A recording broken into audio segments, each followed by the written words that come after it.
In general, 3-and-D wings are very hard to find and very hard to keep on your team, though according to a report from ESPN, they say that the Lakers should or maybe could target guys like Grayson Allen and or Sam Hauser, both of which are on teams that have very large payrolls and have been very willing to offload some money off their payroll. For the Phoenix Suns, they're currently over the second apron. Even after coming to a contract buyout with Bradley Beal, they are roughly $10 million over the second apron.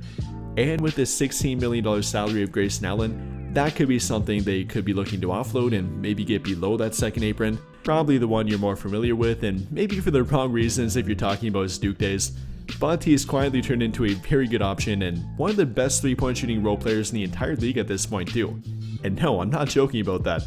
Now a 41.4% career 3-point shooter, throughout the past 4 years now has shot above 42%, even leading the entire NBA during the 2023-24 NBA season in 3-point percentage, shooting an absolutely crazy 46.1%, is an elite corner 3-point shooter, being a 46.1% career corner 3-point shooter, absolutely insane, and we're talking about nearly a 50% clip here, making every one of 2 shots that he takes from the corner. So pairing him with guys like Luka Doncic, LeBron James, and Austin Reeves, that could be a pretty deadly offensive pairing.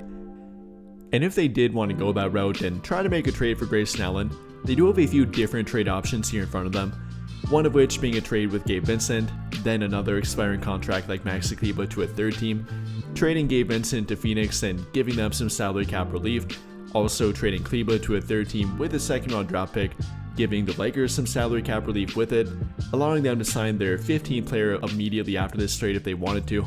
Also getting Grayson Allen, who would be an upgrade over Gabe Vincent in my opinion, especially in regard to 3-point shooting and simply offense in general. You know, unfortunately might not be a defensive upgrade, but only a minor downgrade defensively in my opinion. And with how much more 3-point shooting and offense they would get with Grayson Allen, how much better a fit he would be offensively, how much more reliable he would be 3-point shooting wise around Luka Doncic, I think it might be worth it.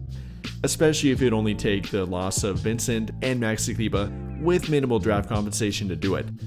At that point, I would think about it if Grayson Allen is in fact on the trade market, if Phoenix is trying to offload him to get some salary cap and second apron relief, then it might not be a terrible plan for them and not a terrible trade for them to try and make. And I mean, with Marcus Smart filling that point of attack defensive option for their team, Vanderbilt being able to fill the big wing option defensively for their team, I think the 3-point shooting has become a bit more imperative for their team. You know, with Dalton Knecht likely out of their rotation, Jake LaRavia shooting well last season but not being a very reliable option quite yet, they don't have very many reliable 3-point shooting options in their rotation, and Grayson Allen would immediately be a big time upgrade for their team.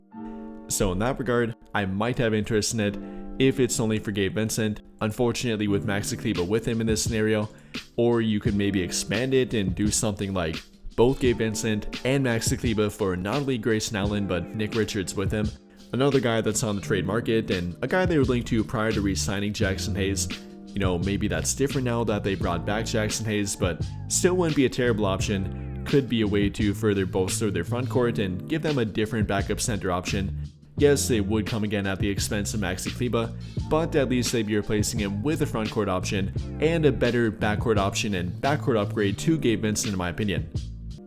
But I think that'll pretty much do it for this one. And if you enjoyed the video, then I'll greatly appreciate it if you drop a like, subscribe to the channel if you have not already, and hit that notification bell to never miss out when I upload a video. But as always, thank you for watching and have a great day or night.